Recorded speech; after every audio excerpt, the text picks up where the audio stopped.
Hello, hello! Andito naman ang isang OFW na magbabalita sa inyo sa larangan ng showbiz.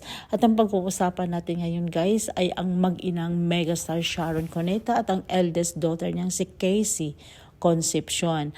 Dahil nga, naalala ko lang si Casey dahil siya ay ambasadora ng WFP World Food Program at habang bumibisita doon si Casey Concepcion, nagpa-feeding program sa Mindanao ay nakahijab ito.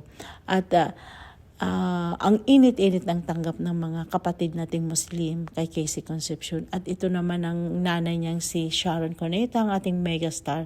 Nagmistulang siya ang kumandidato dahil nga napakainit ang tanggap ng mga kapatid nating Muslim kay megastar Sharon Cuneta.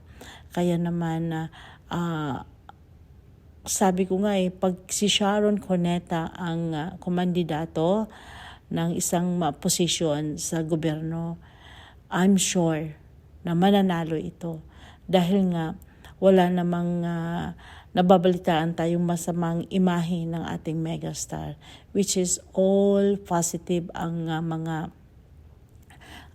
balita, appreciation ang mga ginagawa ng ating megastar Sharon Cuneta. At higit sa lahat ang kanyang anak din. May talaga namang malambot ang puso ng kanyang anak na si Casey Concepcion. Talagang ang nais lang nila ay makatulong sa kanilang mga kababayan na kapos sa pangangailangan.